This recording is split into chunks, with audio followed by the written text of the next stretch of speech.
믿음의 능력 중통병자라는 제목으로 함께 은혜의 말씀을 나누도록 하겠습니다. 성경은 하나님을 만난 수많은 사람들의 이야기입니다. 사람의 만남은 세 가지가 있습니다. 첫째는 하나님과의 만남이었습니다. 두 번째는 부모의 만남이 있고요. 세 번째는 부부와의 만남이 있습니다. 그 중에 가장 귀한 만남은 하나님의 만남인 것입니다. 곧 예수님과의 만남입니다. 예수님을 만났던 사람들을 보면 크게 두 부류의 사람들이 있습니다. 첫째는 예수님께서 직접 찾아가서 만난 사람들입니다.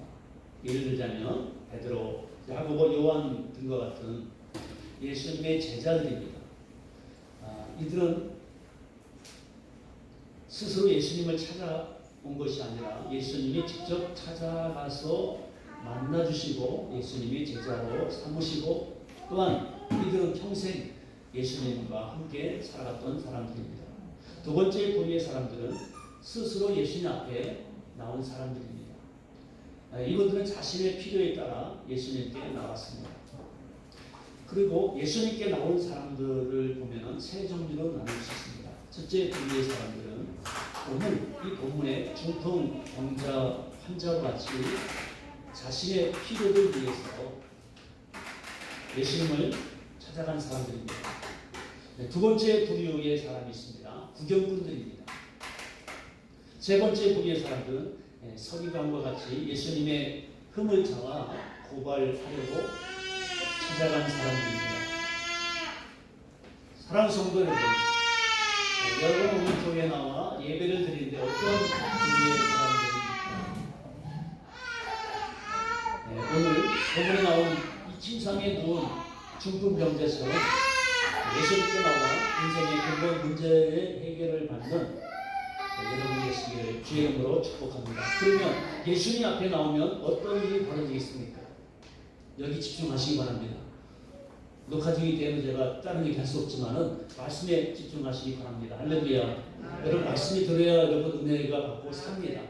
원인문에도 하나님의 말씀이 중요합니다.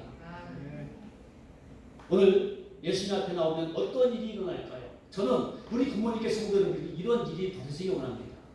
교회 나왔더니만 예수 믿었더니만 달라졌다, 변화가 왔다, 나에게도 뭔가 정말 새로운 일이 생겼다라는 고백 간증이 우리 삶 가운데 있어지기 원합니다. 첫 번째는 예수님께 나오면 마음이 안심이 됩니다. 뭐라고요? 예수님께 나오면 마음이 안심이 됩니다. 여러분 오늘 이 시간에 교회 나오셨는데 마음이 어떻게 좀 안심이 됩니까? 아니면 불안합니까? 뭐 초조합니까? 아니 염려가 됩니까? 그렇다면 여러분의 믿음을 죄송하지만 점검을 해보시기 바랍니다. 여러분 사람이 몸이 조금만 이상이 있어도 아파도 무슨 증세가 있어도 병원을 달려갑니다. 진찰 받습니다. 뭐 MRI 찍습니다. 여러분 육신의 이 병도 우리가 점검받고 건강을 체크하듯이 우리 영혼의 이 영적인 건강 위해서 여러분이 오늘 시간 말씀을 들으시고 말씀 가운데 여러분 신앙을 점검 체험하시기를 주님 축원합니다. 예수님 앞에 나오면 마음에 평안이 옵니다. 별로 아멘이 많지 않습니다. 아직도 좀 불안하죠. 예수님 믿으면서도 아직도 우리는 세상적인 근심 걱정이 가득 차 있습니다. 다시 말하면 그것은 어떻게 보면 내가 예수님을 전적으로 신뢰하는 것이 아닐 수도 있습니다. 내가 아직도 뭔가 내의 어떤 의지와 어떤 경험과 어떤 물질과 어떤 환경을 더 의지하지 않는다. 여러분 주님 앞에 그냥 통째로 맡겨보시기 바랍니다. 할렐루야. 그렇다면 주님께서 우리에게 주시는 강같은 평화, 안심이 충만할 줄 믿습니다. 당시 예수님께서는 가버나움 어느 한 집에 들어가 말씀을 전했습니다. 예수님 오셨다는 소문이 쫙 퍼졌습니다. 그때 많은 사람들이 그 집에 모여들었습니다. 이때 중풍병자를 친구 4사람이 침상에 메고 예수님 앞에 나오게 됩니다. 자신의 필요성을 느낀 가운데 예수님 앞에 나오게 되죠. 이 세상적으로 병을 고침받을 수 없는 상황 가운데 어떻게 하면 이 병을 고침받았을까? 그 당시에 예수님 소문 듣고 보니까 그 사람은 만나기만 하면 어떤 사람도 병을 고침받더라. 할렐루야. 이 중풍병자도 이 소문이 들었습니다.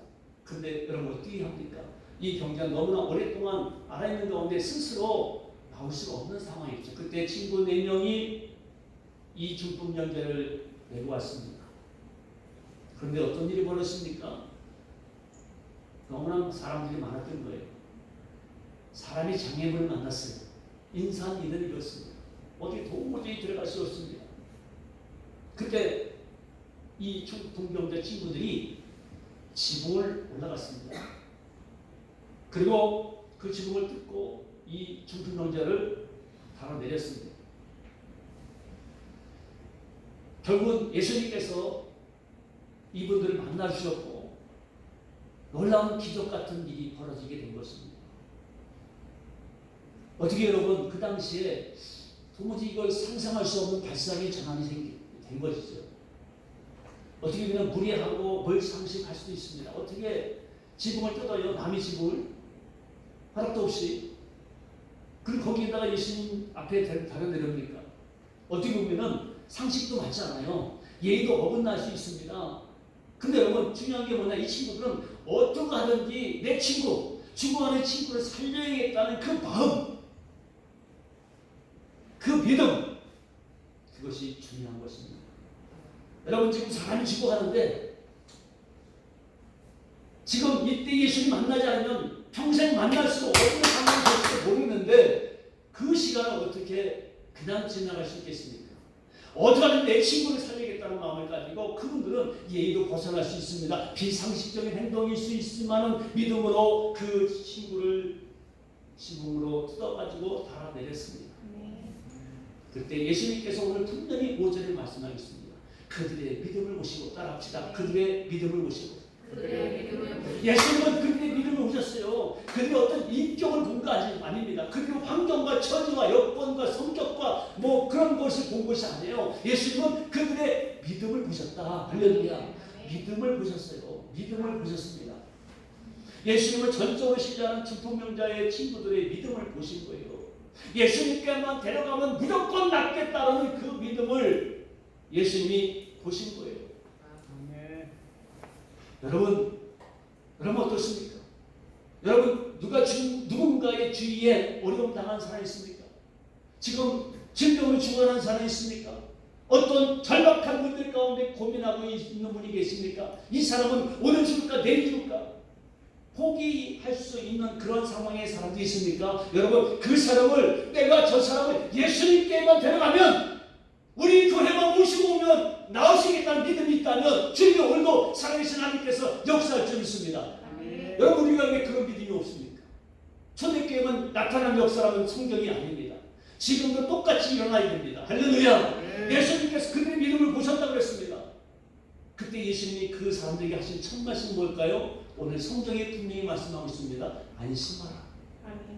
아멘. 너무나 평화로운 말씀, 너무나 다정한 말씀, 인자한 그분께서 그 절박한 가운데 오늘 죽을지 내일 죽을지 할 수 없는 절망 가운데 오랜 세월을 살았던 그분들에게 예수님께서 그들의 믿음 보시고 하신 첫 말씀이 뭐예요? 안심하라. 안심하라. 안심하라.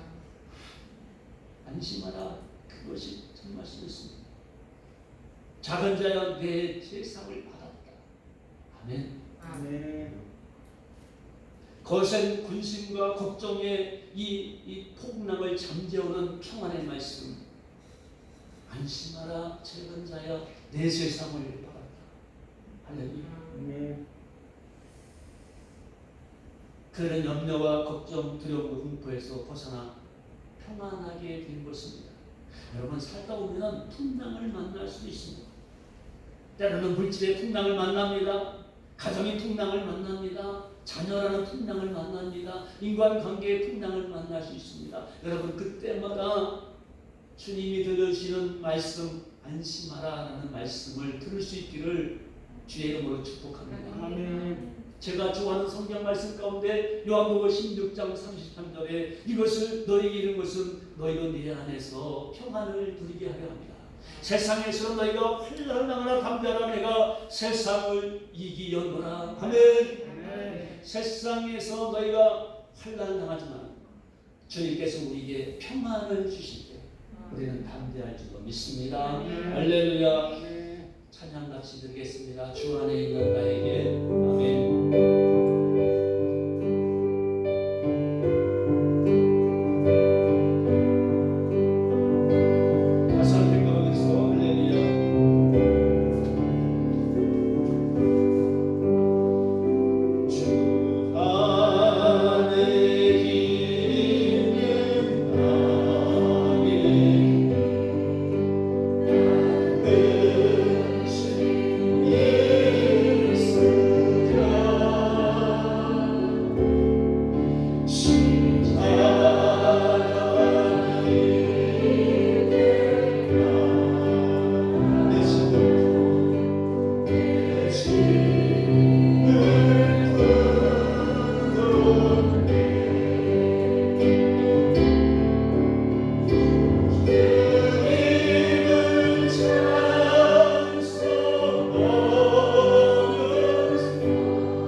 주님 앞에 나오면 두 번째 제사함을 받습니다. 예수님 앞에 나오는 자마다 죄를 사함받습니다. 예수님이 안심하라 말씀하면서 그 다음에 하신 말씀이 내 제사함을 받았느니라 라고 선포하십니다. 제사함을 받는 순간에 모든 죄가 다 용서되었다는 말씀입니다. 이 중풍병자는 자신의 병을 고침받으러 예수님 앞에 나갔지만 놀라운 일이 벌어졌습니다. 질병을 받은 것뿐만 아니라 죄를 사함받는 놀라운 기적 같은 용서를 받게 된 줄로 믿습니다. 어떻게 보면 이 중풍병자는 나에게 이 병이 왜 왔을까? 여러분, 오늘날에도 많은 암 환자들이 의사로부터 선고를 받았을 때 왜 나에게 이런 병이 왔을까? 처음에는 거부한답니다. 받아들이기가 힘들다는 겁니다. 왜 하필 나에게?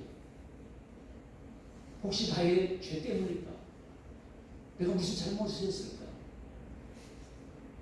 이 중풍병자는 오랜 세월 동안에 이 병의 안을 가운데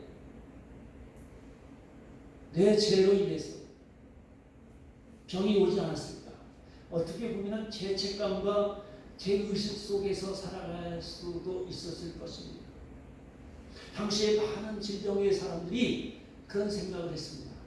문둥병자 같이 부정한 병에 걸리면 그래서 정리를 시키고 사람들이 상종하지 않았습니다. 근데 여러분, 예수님께서는 오늘 이분에게 죄를 묻지 않으셨어요. 그가 무슨 죄를 졌는지 문제를 삼지 않았습니다. 무엇을 보셨나요? 믿음을 보신 거예요. 그리고 죄 용서를 선포하신 것입니다. 또한 무서운 이 질병으로부터 죄로부터 자유함을 주신 것입니다. 죽음의 근원인 죄로부터 완전히 해방을 시켜주신 것입니다. 육신의 중풍병보다 더 비참한 것은 영혼의 중풍병인 것입니다. 예수님은 인간의 근본적인 문제인 영적 죄를 먼저 치유해 주셨습니다. 여러분, 오늘날도 우리에게도 마찬가지입니다. 예수님 앞에 나오면 우리의 죄가 다 용서받게 되는 줄 믿습니다. 사람들은 죄를 보고 정죄하지만 우리 예수님은 우리의 믿음을 보고 우리를 용서해 주고 계십니다. 우리 예수님이 우리의 죄를 보고 계시다면 우리가 어떻게 이곳에 감히 예수님 앞에 설 수가 있겠습니까? 사람들은 끊임없이 인간의 죄를 정죄하면서 누가 더 어렵냐라고 의의 싸움을 즐기고 있습니다. 그러면서 자신은 조금 더 낫다라는 우월감을 가지게 됩니다. 오늘 본문 6절에 보면은 서기관이 등장합니다. 그들이 예수님이 말씀한 것을 내 제사함을 받았느냐라는 말씀을 듣고 뭐라고 했습니까? 이 사람이 신성모독을 했다라고 말합니다. 신성모독이다. 오직 하나님 한 분에 누가 능히 죄를 사기를 하고 서기관들이 예수님을 비난하고 있습니다. 수군대고 있습니다. 이 서기관들은 예수님 앞에 나왔지만은 은혜를 받으러 나온 것이 아니에요. 죄를 용서받으러 온 것도 아니고 어떤 질병을 치유받으러 온 것도 아닙니다. 단순히 이 자들은 뭐 때문에 나왔습니까? 어떻게 하면은 예수를 흠을 잡아가지고 어떻게 하면 좀 고통을 주고 예수님을 좀 정죄할까, 그런 나쁜 의도로 나오게 된 거예요. 아니 어떻게 예수라는 사람이 인간인데 인간의 주제에 어떻게 죄를 사하여 줄 수 있느냐, 저 사람 폭풍 떨고 있다 라고 수군대고 있는 것입니다. 그래서 이 그들은 자신들의 기준과 생각을 가지고 접근하는 거예요. 어떤 생각일까요? 첫째, 이 죄 용서는 하나님만이 할 수 있는데 어떻게 예수가 할 수 있느냐. 두 번째는 죄 용서를 받기 위해서는 제물을 드려야 되는데, 제물을 드리고 제사장의 죄 용서를 선포해야 되는데 어떻게 성전 의식을 거치지 않고 죄 용서를 그 자리에서 선포할 수 있느냐. 그래서 예수님의 이 죄 용서 선포는 성전과 율법을 파괴하는 잘못된 행동이라는 것입니다. 그들이 고정관념과 그들이 가지고 있는 기존의 틀로 예수님을 판단하고 있는 것입니다. 다시 말하면 이 서기관들은 예수님 앞에 은혜를 받아 나온 것이 아니고 어떻게 하면 예수님을 죽일 명분을 찾기 위해 나온 사람들입니다. 여러분, 그렇지만 예수님은 그들의 마음을 다 아셨습니다. 그리고 질문하십니다. 9절에 같이 읽어보시기 바랍니다. 내 제사함을 받았느니라 하는 말과 일어나 내 삶을 가지고 돌아가라 하는 말 중에서 어느 것이 있겠느냐? 어느 것이 있겠느냐? 유대인들 입장에는 둘 다 어렵습니다. 둘 다 불가능한 것이에요. 그러나 예수님에게는 병을 치유하는 것은 너무나 쉬운 거예요. 너무나 간단한 일이에요. 원하기만 한다면 이 세상에 누구든지 다 치유할 수 있는 분이 예수님이라는 거예요.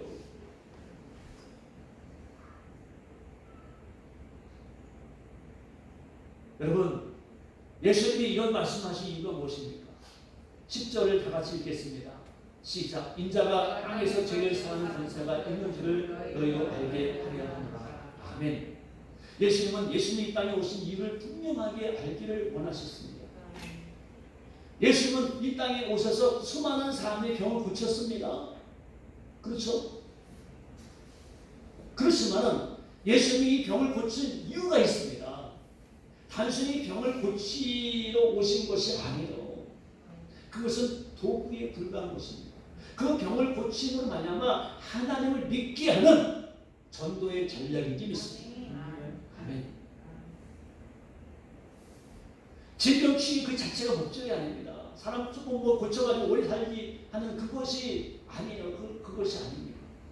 그것을 통해서 예수님이 어떤 분인가를 알려주기 위한 증거이고, 그리고 그 본질을 떠나서 이제 복음을, 하나님을 믿게 하는 수단과 통로로 그 당시에 예수님이 치유 사역을 하신 것입니다.